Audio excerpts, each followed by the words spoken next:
Og så er vi nået så langt med udsendelsen, at også forestillingens hovedpersoner, Rosenkrantz og Gyldenstierne, er blevet færdige med at sminke af.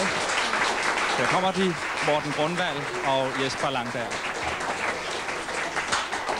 Og de har god grund til at gå op i kantinen her og slappe af oven på succesen med deres forestilling her. Men inden I nu sætter jer og slapper fuldstændig af, kunne jeg godt tænke mig at spørge jer. Ikke et ord om Hamlet og gamle Shakespeare. Nej, ikke når vi er forsamlet her til fest med skønne piger. To be or not to be er forbudte ord, når vi har fri. Ikke et ord om Hamlets fader, så når stykket er forbi.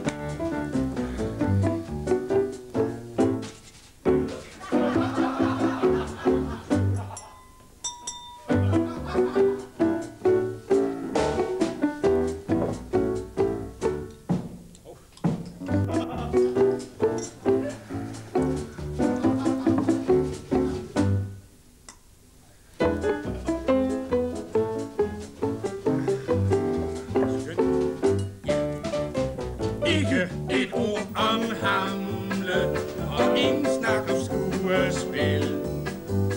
Nej, ikke når vi har den lange nat, som vi kan bruge til latter og sang og damer, og andre ting, som vi kan lide. Og man må have sin egen Ophelia, når stykket er forbi.